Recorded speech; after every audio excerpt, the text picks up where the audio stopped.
Salut tout le monde, aujourd'hui on se retrouve dans une nouvelle vidéo.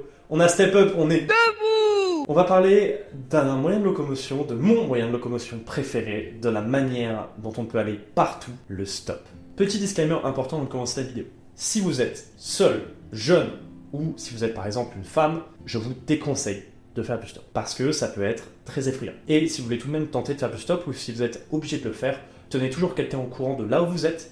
Faites des distances que vous pouvez faire soit à pied, soit avec un proche qui peut venir vous aider. C'est toujours très important. En l'occurrence, je suis persuadé que les femmes aussi peuvent faire du stop, que ce n'est pas réservé qu'aux hommes. Maintenant que le disclaimer est fait. Comment je déclare le stop? Eh bien, je vais vous parler d'un garçon. Et je pense qu'il nous faudrait tous un garçon comme lui dans nos vies. Je vais vous parler de Valentin. Valentin, c'est un giga Chad. C'est un hunter. Valentin et moi, on habitait à environ une trentaine de minutes de route. Et quand il venait me voir, ou même juste pour venir au lycée, il le faisait très souvent en stop. C'est normal, ça m'apeurait un petit peu, j'avais 16 ans. Mais à chaque fois, il m'en parlait avec énormément d'enthousiasme.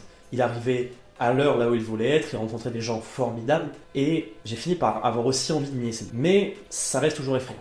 Il y a toujours une première fois à tout, et en l'occurrence, ma première fois pour le stop, j'étais accompagné. Je venais peut-être d'avoir 17 ans, j'avais rendu visite à un ami à Clermont-Ferrand.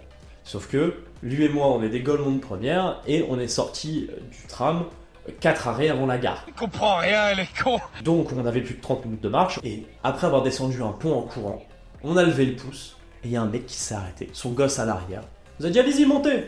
On monte, on discute avec lui, on rigole. Il nous dépose à la gare parce que c'était sur sa route, et on a eu 15 minutes d'avance. En l'occurrence, le stop c'est une manière qui est vraiment géniale pour rencontrer des gens.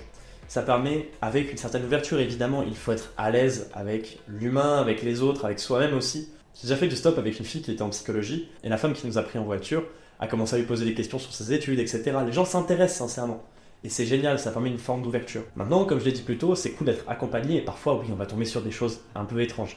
Pour vous partager une expérience que j'ai eue, il était tard. Vous voyez, en race campagne, il y a genre un laser game, qui fait aussi bowling, un peu bar et tout, tu vois, il y a ça.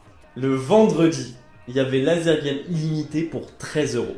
J'étais avec des amis, etc. et on devait rentrer en stop avec un pote allemand. Sauf qu'il était 1h du matin, il n'y avait pas beaucoup de voitures, et ma mère ne pouvait pas venir le chercher parce qu'il était tard. Alors, on a levé le pouce, on marchait quand même, et d'un coup une voiture s'arrête. Deux types à l'intérieur, on monte, on discute un peu avec eux, etc.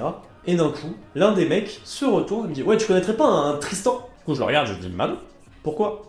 D'un coup, il me dévisage un petit peu, et me dit que Tristan est allé niquer sa sœur, et qu'il allait du coup lui niquer la gueule.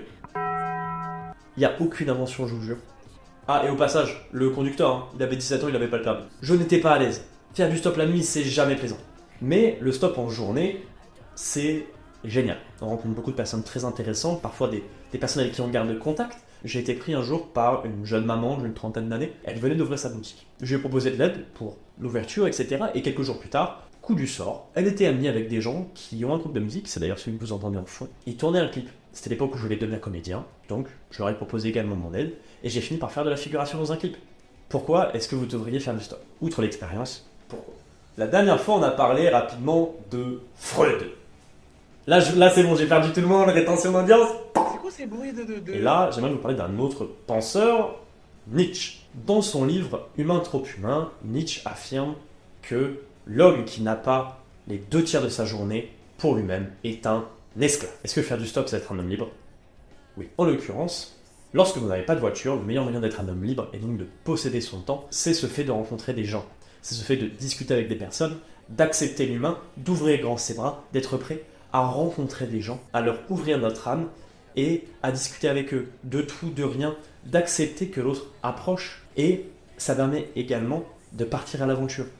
Le don de soi. Et on rencontre des gens très amusants, vraiment des portraits atypiques. Par exemple, John. John, c'est un type qui m'a pris en stop. Il s'arrête, vieille voiture, son chien est à l'arrière, c'est le bordel sur la place passager, il vire tout, et il tombe sur une capote. Vous savez, pas usagé, un emballage, t'es dégueu. Je le regarde, je dis, ah, je vois que ça s'amuse. Et il me dit, ah non, mais on m'a retiré la prostate, ça marche beaucoup moins depuis. Bon, vous avez le portrait du gars.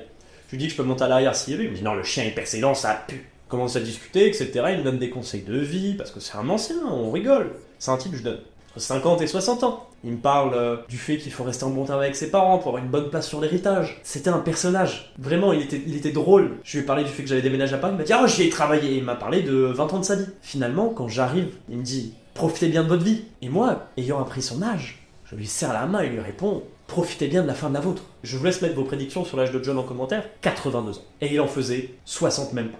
Voilà, grâce au stop, on rencontre des profils très amusants, très atypiques. Le stop, ça a une valeur très pratique, ça a une valeur très humaine, c'est quelque chose qui s'est beaucoup perdu avec le temps, avec la démocratisation aussi de la voiture simple. C'est aussi une bonne manière de sortir de sa zone de confort. J'apprécie le développement personnel, je trouve ça très intéressant. Je pense juste qu'on n'en parle pas assez dans le bon sens. C'est-à-dire que aimer l'échec, c'est une bonne chose. S'embourber dans des croyances qui, franchement, touchent au sexisme et à la haine des gens, c'est très moyen. Mais je pense sincèrement que le stop, par exemple, c'est une manière de sortir de sa zone de confort qui est très intéressante, qui est différente de la douche froide ou autre, mais qui permet de rencontrer des gens, de parler avec des gens, parfois même de se faire des amis, et c'est génial. Et je pense qu'il faudrait tous qu'on essaye au moins une fois de faire du stop, que ce soit de par un besoin pratique ou juste par envie d'en faire. Par exemple, le train entre là où j'habitais et Besançon, qui était la grosse ville proche dans mon département, c'était 6 € et ça prenait presque 2 heures. Combien? Bah, je vous l'avoue, à terme, je payais plus le billet et je faisais du stop. Parce que c'était plus rapide. Et parce que c'était moins cher, j'ai économisé 6 balles. Tu peux acheter quoi avec 6 balles? J'aime pas trop les voleurs et les fils de pute. Voilà, c'est une vidéo qui peut-être est un peu bizarre, mais j'avais envie de partager mon amour pour le stop, pour ce que c'est. L'héroïne de mon prochain roman, J'ai transporté ton cadavre, fait énormément de stop. J'espère que le jour où il sortira, ça vous plaira. J'espère en attendant que vous irez lire J'ai tiré sur un cadavre qui sort bientôt sur Amazon. Bref, je vous remercie d'avoir regardé cette vidéo. La bise, salut!